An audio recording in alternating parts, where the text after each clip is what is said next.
पीलिया रोग से ग्रसित कलुआ पिछले 3 महीनों से घर में खाटपस लिए मरनासन पड़ा था। बंद पड़े उसकी दुकान की किवाड़ के आसपास जाले लटक रहे थे। घर की आर्थिक स्थिति लचक गई थी। किसी तरह से मानो दिन कट रहे थे, पर आज कुछ अलग हुआ। कलुआ सवेरे से चल फिर करने लगा था। आयुष के पीठ चेहरे पर लालिमा दस्तक दे रही थी। रूपनी, उसकी अर्धांगिनी, सेवा में अहनिश बैल की तरह जुटी, दोपहर से बेसुध पति के समीप चटाई पर औंधे मुंह लेटी थी। माँ, शाम हो गई, उठो ना। बेटी की तेज आवाज कान में पड़ते ही रूपनी हड़बड़ा कर उठी और पूजा की थाल सजाने चल पड़ी। बाहर सामने दीवार पर टंगी दिवंगत बापू के फोटो पर जैसे ही उसकी नजर पड़ी, ख्यालों में वह डूबती चली गई। मेरे गरीब बाप के पास था ही क्या, संपत्ति के नाम पर सिर्फ एक रिक्शा। हम 5 भाई बहनों का लालन पालन उसी रिक्शे की कमाई से हो रहा था। वह भी मेरे ब्याह में बिक गया। लड़के का अंग भंग नहीं था, गुजर करने के लिए उसे एक किराने की दुकान थी।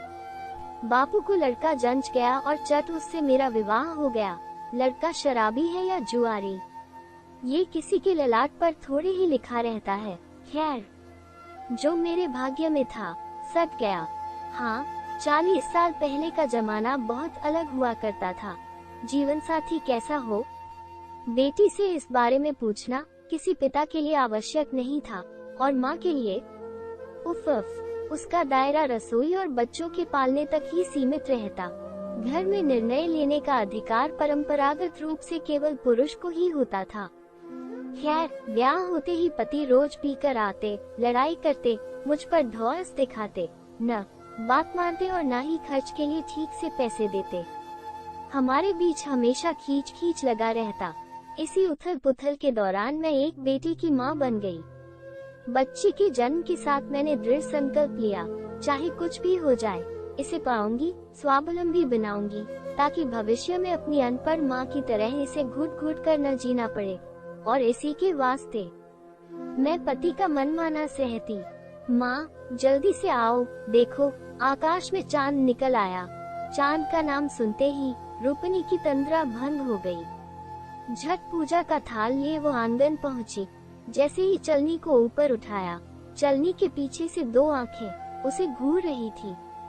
रूपनी काठ बन चलनी को पकड़े स्तब्ध खड़ी रही। तभी सन्नाटे को चीरती एक आवाज, खुद से अब घृणा होने लगी है। नशे के काले चश्मे से मुझे केवल तुम्हारा जिस्म दिखा।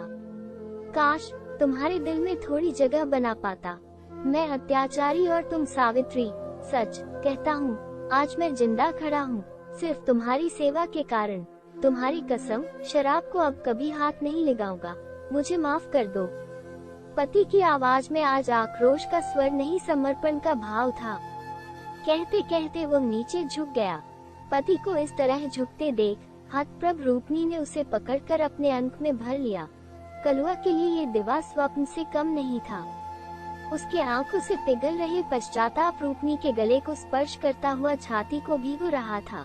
इस पल का साक्षी बन चांदनी शीतलता बरसा रही थी और नभ में चमकता चांद इस जोड़े से मानो गुनगुना कर कह रहा था, शाम के बाद सवेरा है।